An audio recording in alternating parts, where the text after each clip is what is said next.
Once the panel is removed underneath, for access to the fuel line, you need to remove the fuel line from the little holder.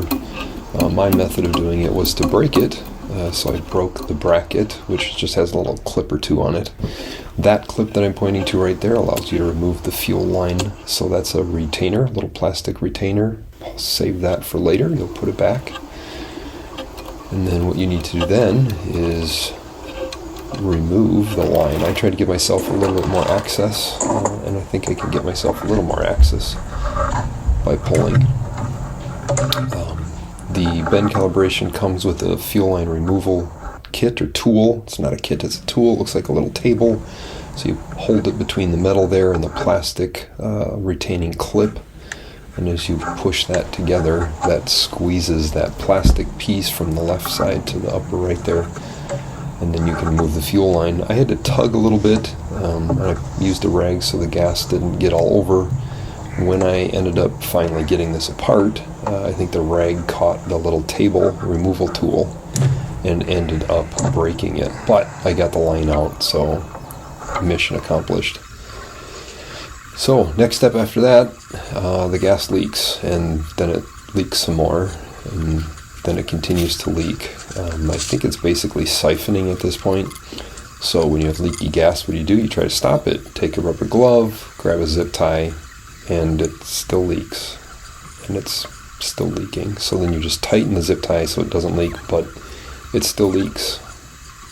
And so you just remove it and try to figure out a place to put it, and why not put it where it came from? But don't push it all the way in. That was enough for me to stop the gas. I saw another video where the guy just held it up higher to stop the siphoning effect, and I think that worked just fine. Would have been better, but I didn't do that.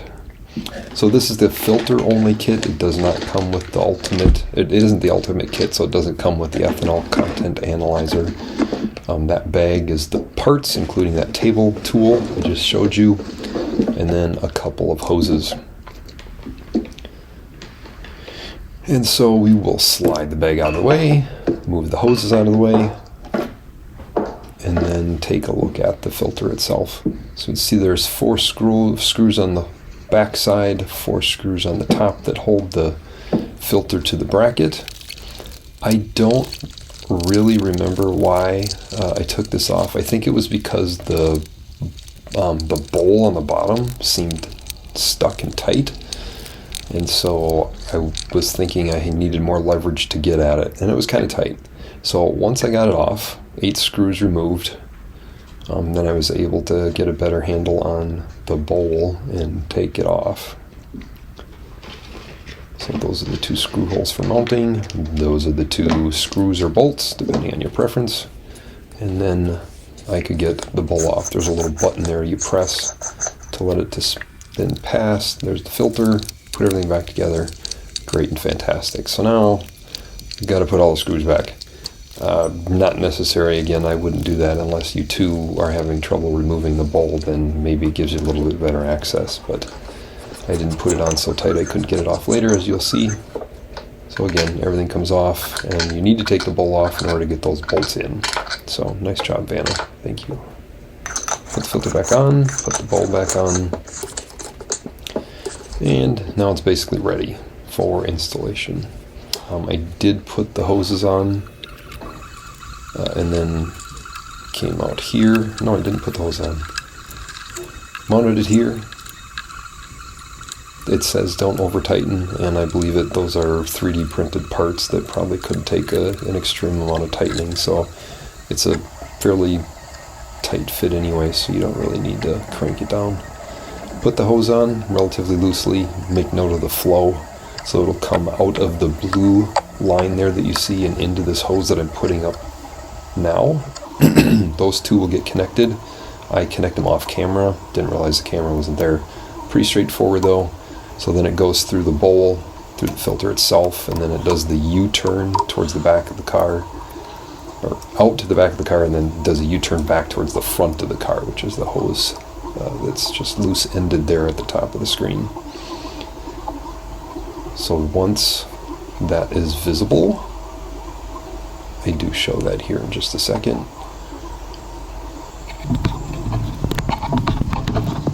And there we go. So I made sure the hose was relatively tight, not super tight because I still wanted the flexibility to move it around. And this is a good time for gas to come out once again.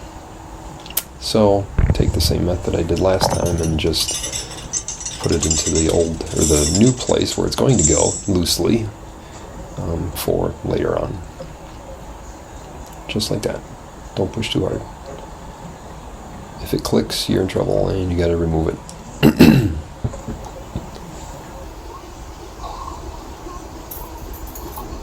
So here I am trying to make sure everything is tight and lined up, tightening, finding the right size for everything. And turning it right and then making sure it's all tight and lined up. Because that will tuck in up there where it went before and where the other hose is going. There's enough room for all of that stuff. So once I knew that was in a decent spot, I tightened it up.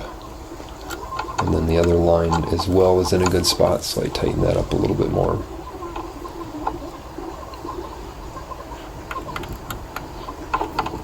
Just like that.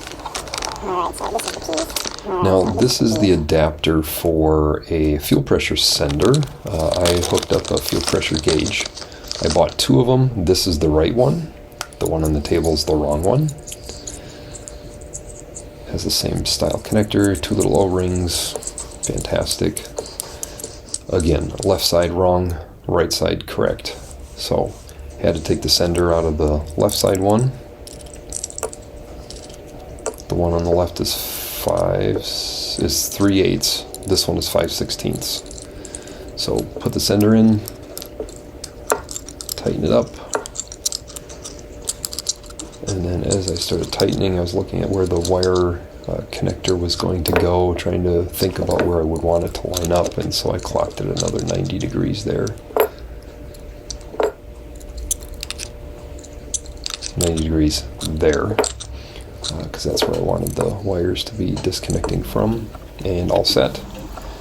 And so now for the line from the filter to the main rail to the high pressure fuel pump, this is where I'm putting it, so it goes in after the filter. And just pull that line out because I didn't push it all the way in, and then push that one out. That I did push all the way because I was ready for that to be final, and then tighten that. And then from here it's just a matter of shoving things in there correctly. It was a little bit more challenging because I did have the sensor wire like that right there.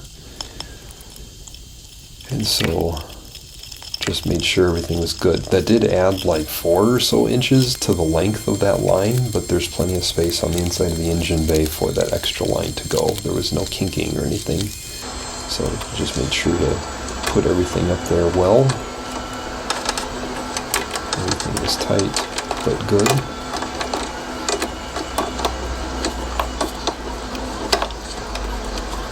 And that clip for the blue line, remember I broke, but I don't think that's a real big problem because with all those hoses and the line and everything now, I think it would have been more of a challenge to try to get it to line back up in that bracket, so no loss from my perspective there.